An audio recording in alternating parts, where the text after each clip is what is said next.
Everyone, thanks for tuning in today. My name's Sue Williams and I'm here to introduce our penultimate Sparkle and Shine webinar for October and the first session in a series of presentations from our award winners from our recent PPMA People Management Award.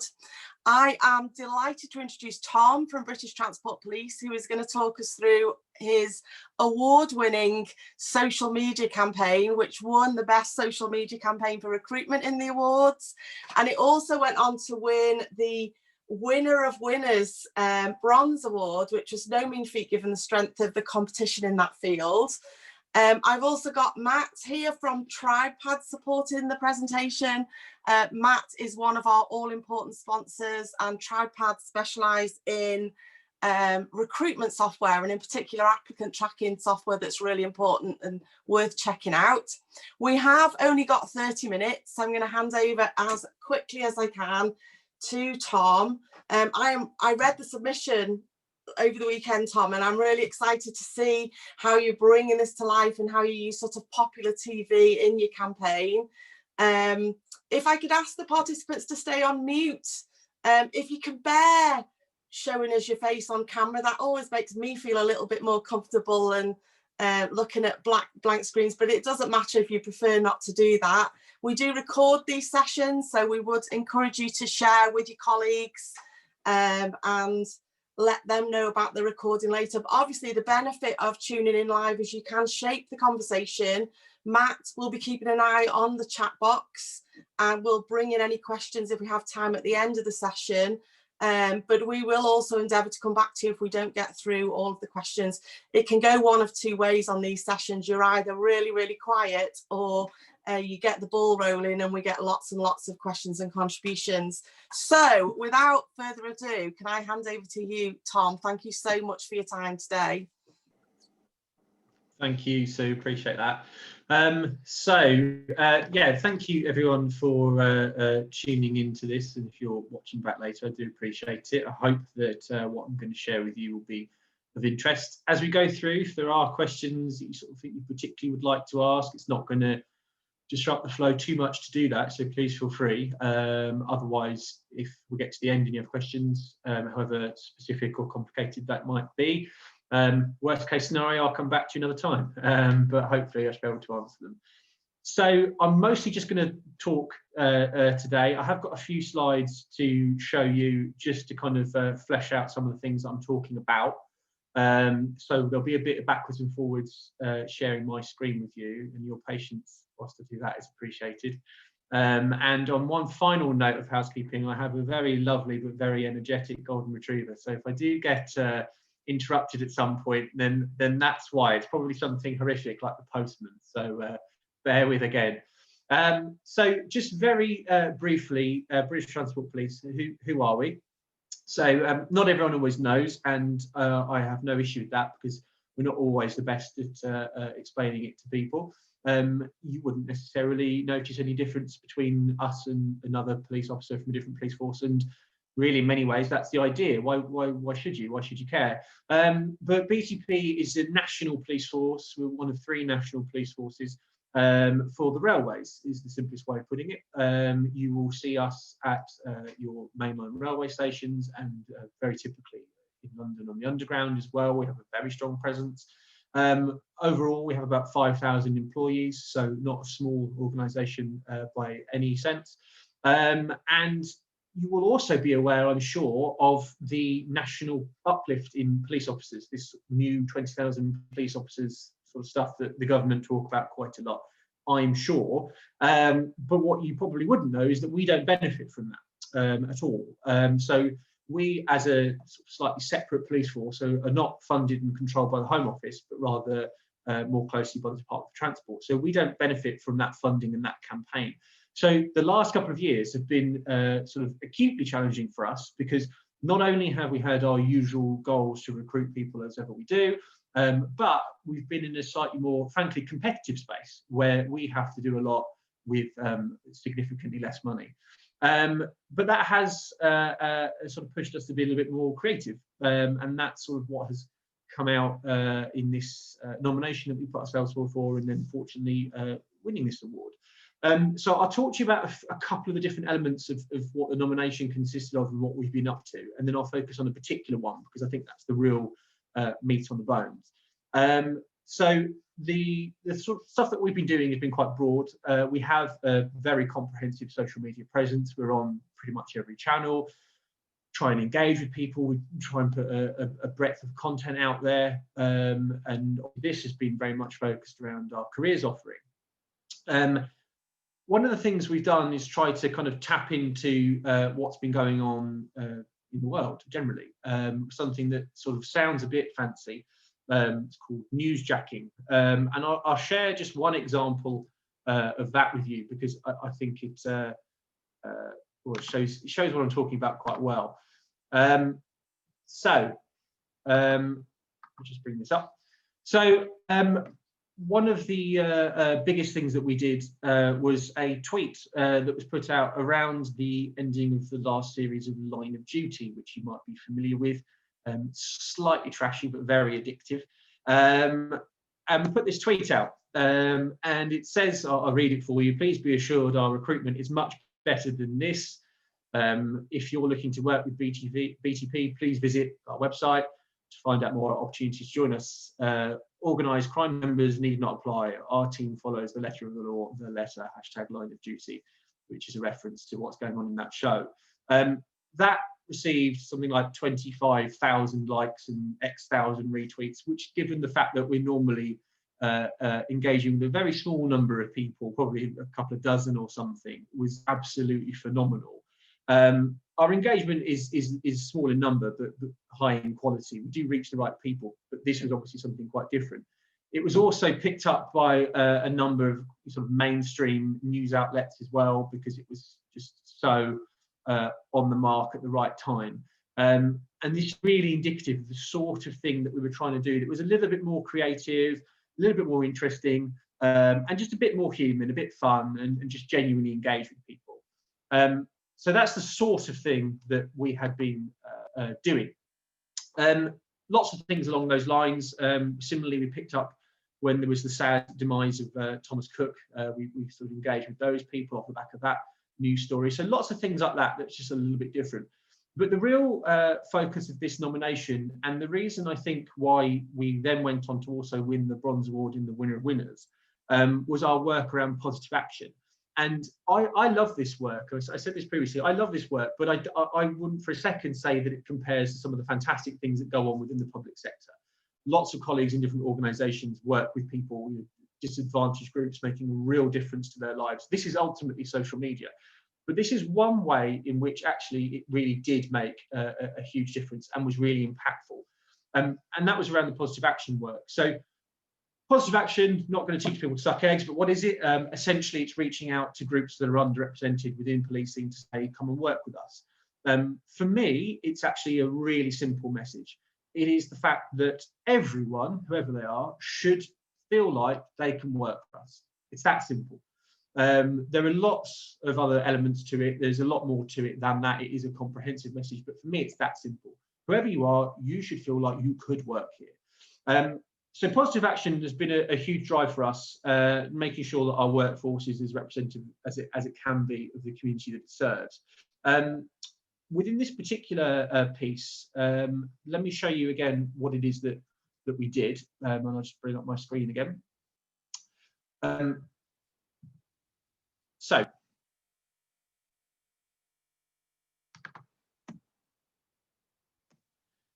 here's a tweet here about a workshop that we've had. There's lots of things that we do. We have a whole team, the Positive Action recruitment team, that focus on coaching and mentoring and delivering workshops like this. And here's a tweet that we put out to promote it. We've done several of these before, and in this instance, we used some slightly more pointed language. We just went straight in with, are you a female or from a black or minority ethnic background and considering a career as a police officer with BTP? Then we lead into the workshop. That, as you can see, is not particularly nuanced language, but it's not designed to be. It's designed to be straight to the point. We want to talk to you. That sparked off a whole series of events, not just this tweet, I might add, but this tweet and others to the same effect sparked off a whole series of events. So what was the reaction to this? So some of you may be familiar with this individual. This is Tommy Robinson. You may know him from racism. He is the founder of the English Defence League. And he saw some of what we were doing, and he said, I'll translate this British police advert. If you are a white male, don't bother applying, as we are not interested because we need to tick boxes. If they advertised for white males only, there would be uproar. This is discrimination. Whatever happened to hiring the best candidate for the job? Absolute disgrace. Now, as you can imagine, there is a lot that is not accurate with that, to say the very least. But this, as I say, sparked quite a reaction from a lot of people. And I'm going to go through some of these more negative responses first, and then talk to you about how we responded to those. But then I'll come back around to some more positive stuff, which shows why it was so important. We get a lot of this sort of thing that came off the back of it. White working class males need not apply. Apparently you need to be, excuse the language, bent, black or a bird to work for the British Transport Police these days. Equal rights means equal rights for all, not just some. Dress it up as much as you like. You're still discriminating. There shouldn't be quotas based on anyone's skin colour. I can understand you needing a certain quota of female officers, but skin colour, that's just wrong. It should always be the best person for the job. Not British Transport Police. How is it that tiny female supposed to stop a hulking 6'5" something up male on a train with a machete? And so on and so on. I'll come back to some of those responses in a second. Now, I do think it's important to sort of share these with you, because you see the sorts of things that people are putting out there. In large part, this is just ignorance. This isn't always, particularly nasty racism. It's just plain ignorance. The lady in the last tweet I thought was particularly interesting, because having been a special for 4 years, let me tell you, I don't want to face up to a 6'5" drunk person with a machete on a train.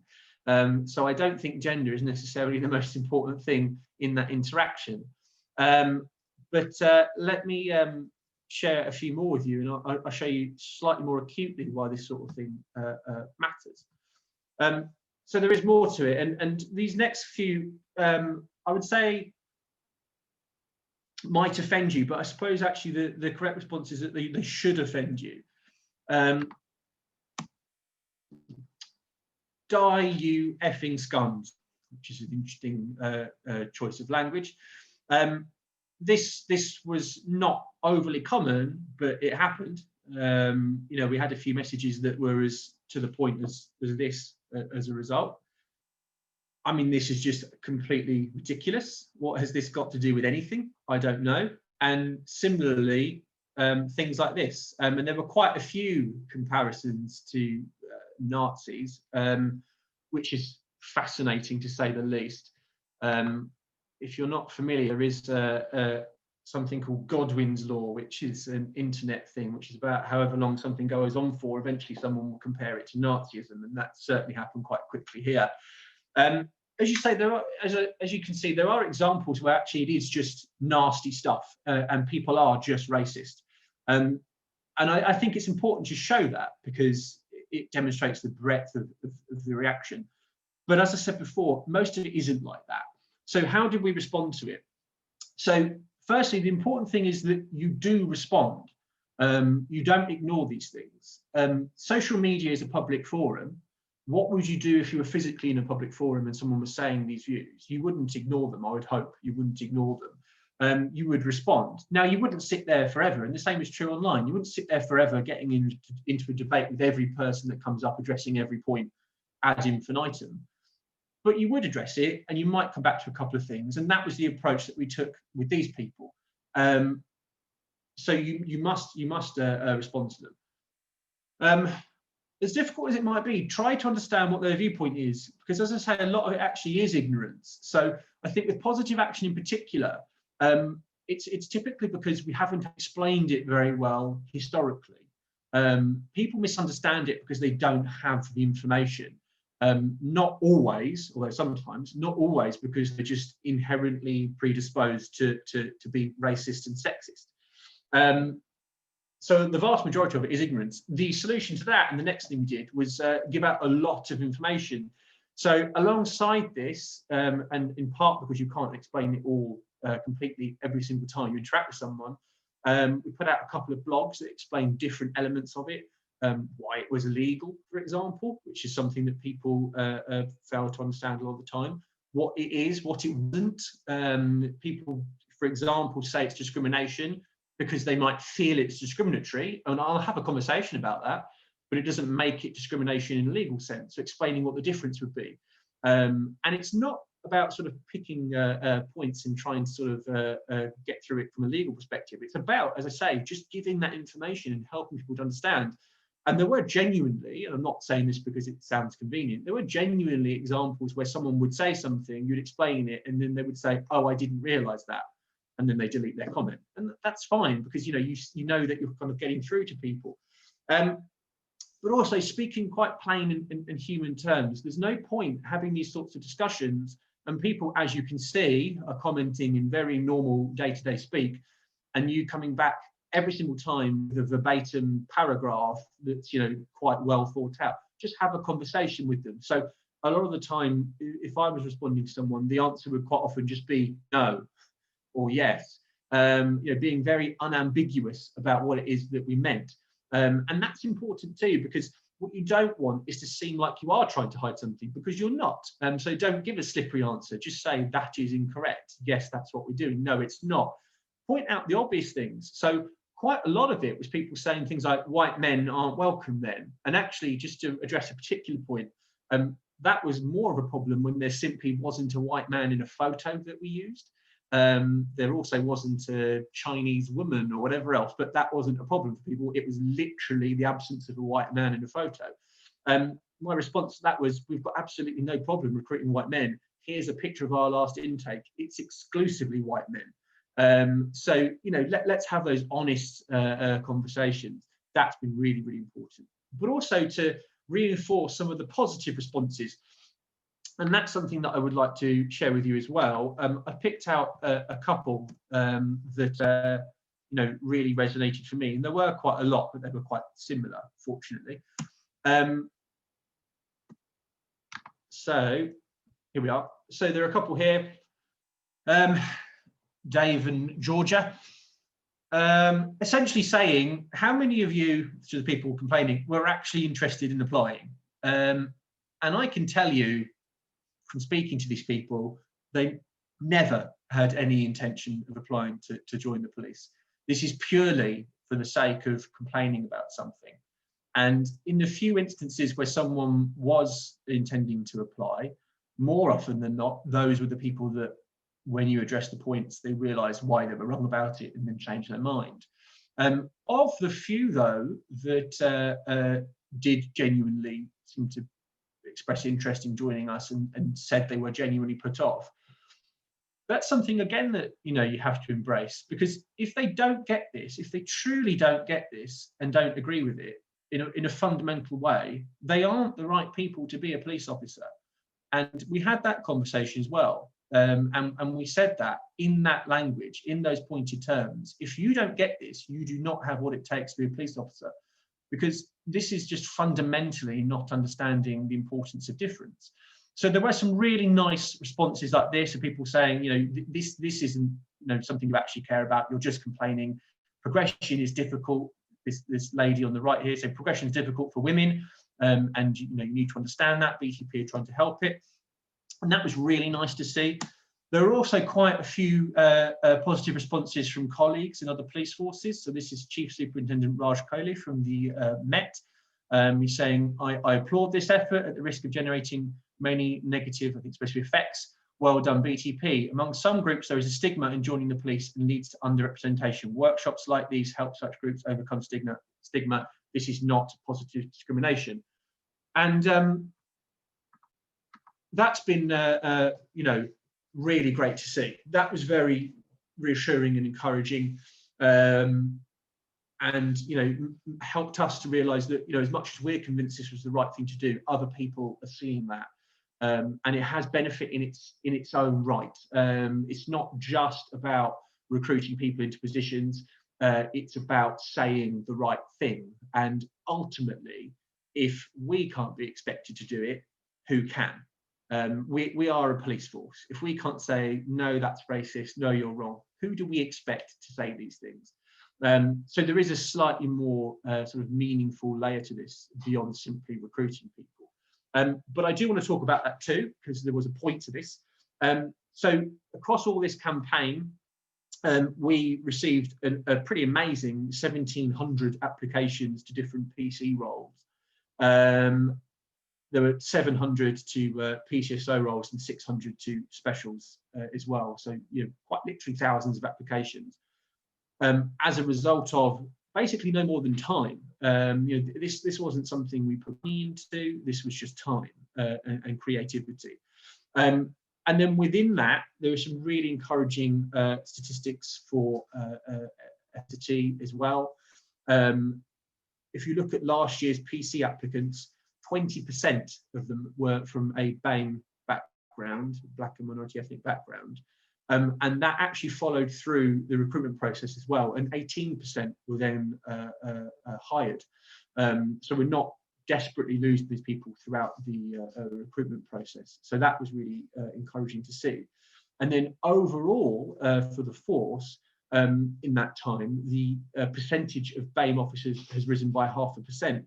Now, 0.5% doesn't sound like a lot, and it isn't in the grand scheme of things, but this is purely through the influence of new people coming into the force. That's all we can do at this point in time. We want to continue to look at that journey through the organisation, continue to make sure that we encourage colleagues to stick with us, to progress through the ranks, but we're not going to fundamentally change the makeup of the force with new Cs. But the fact that it is 0.5% higher after this is in itself pretty decent. So we would sing and dance about that. And actually, overall, our workforce is 14% BAME, which is representative, but that includes staff. So the organisation as a whole is in a pretty good position. And we have looked at how we can make use of that as well. So we've encouraged our PCSOs to become PCs because they are typically a more diverse group. So, you know, we are looking at it in lots of different ways. The last thing I want to share with you is kind of the sort of next steps for us, and this is pretty exciting. So, well, I think it's pretty exciting anyway.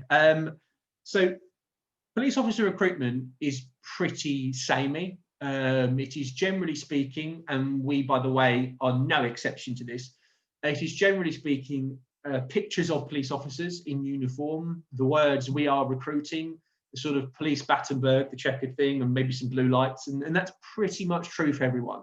It's not particularly creative, and it clearly attracts the same people year on year. We have devised a new campaign, which is very different. It doesn't feature police officers in uniform. It doesn't just say we're recruiting, come and join us. It tries to reach out to people again on that more human level. And I'll share an example of what that looks like now. The campaign name is Protect, and protect every ... So in this instance, it's protect every change of scene. And this talks about how the rail journeys that people take on a day-to-day sort of occurrence, there's a story there, there's meaning, and in you protecting those people, you're enabling these things to happen. You're enabling people to go on the staycations, or go and reunite with family, or meet friends, or have a night out, or go to work, or whatever it might be. And this is really interesting because, as I say, it's totally new, it's totally fresh. It's not just a police officer in uniform, and it is actually reflective of the work that we do. We are a more sort of community-based police force. Ironically, despite the fact that our community is a transient one, actually you'll get more involved with them. So it's trying to tap into that. It's trying to say that, you know, you will work with much more diverse groups. You'll see much more interesting things. And the idea is, and I think it's not an unfair thing to claim, in that if we go out there and try and do something new, we'll attract new and diverse people. We don't need to do anything, and I mean anything, to attract the same people that we get every year, which is predominantly going to be white men, because white men are you know, historically, traditionally drawn to policing. I genuinely think this will make a big difference to our you know, diversity in our recruitment, and I think it will attract some people that are different in terms of their thinking as well. It's not in any sense about ticking boxes. So I did want to share that with you, because, you know, we are trying to sort of take this through to the next level. And that's pretty much it from me. So I hope that's been an interesting insight. I appreciate it's quite a niche area of the world, and an even niche element to it. But I hope that there's been something in it for you. And if there are any questions, I'm more than happy to answer them. But for now, thank you very much. Cool.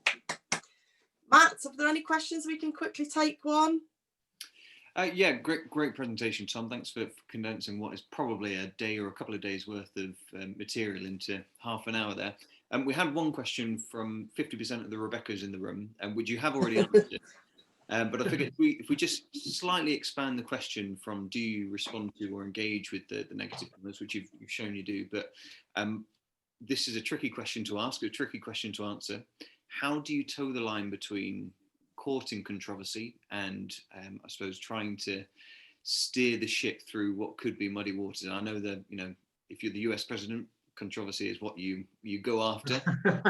We are not all in that position, so you do have a balancing act to consider. So just wonder if you can give us any information about how you trod that line, or if you even thought about it. Yeah, that's interesting. So to a degree, I suppose we do proactively court it a little bit, because, you know, there was a point in the messaging to that tweet being so on the nose, just literally saying, "Are you female from a black minority ethnic community?" Because it gets straight to the point. And I think I did that knowing that people would have a bit of a reaction to it, but that it gives you an opportunity then to address those things. I think it would be quite easy to be a lot more controversial. You know, there are more things that we could do within the bounds of the law that I probably think we don't need to do yet.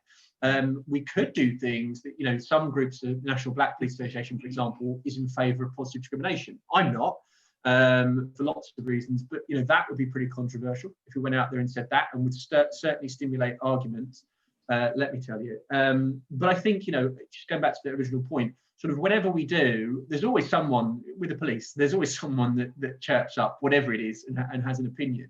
And the important thing, as I say, is that if that opinion is you know, rude, hateful, whatever, we should challenge it.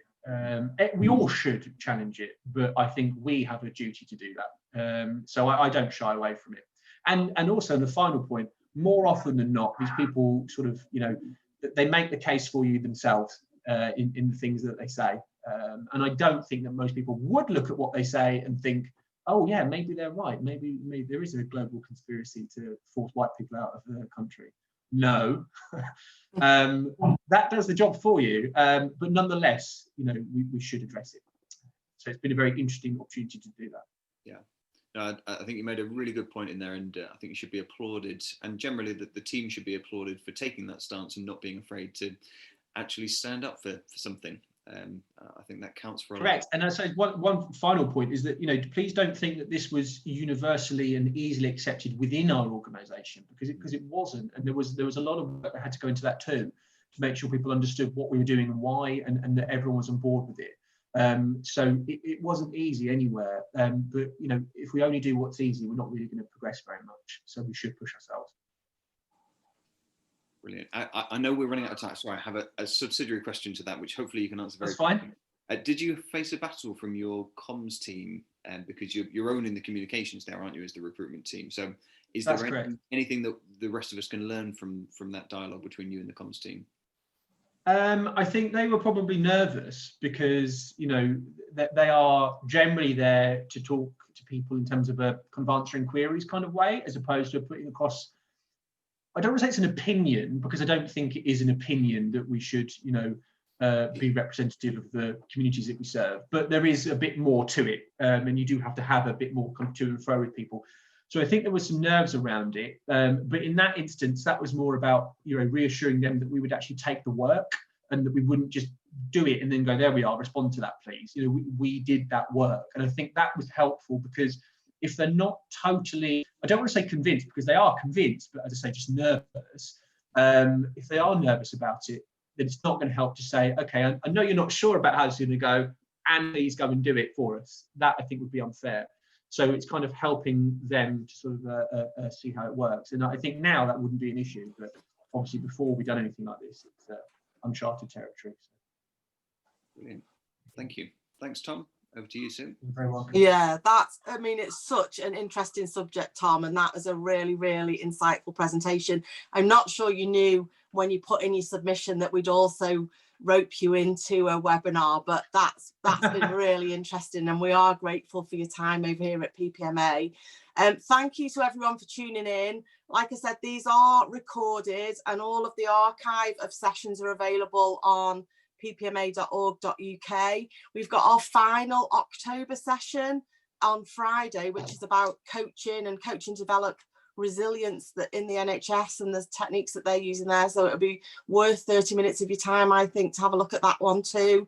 We've got AGM on Friday if you can't stand the excitement of the webinar. So PPMA members are welcome to tune in for the AGM as well at 4 o'clock.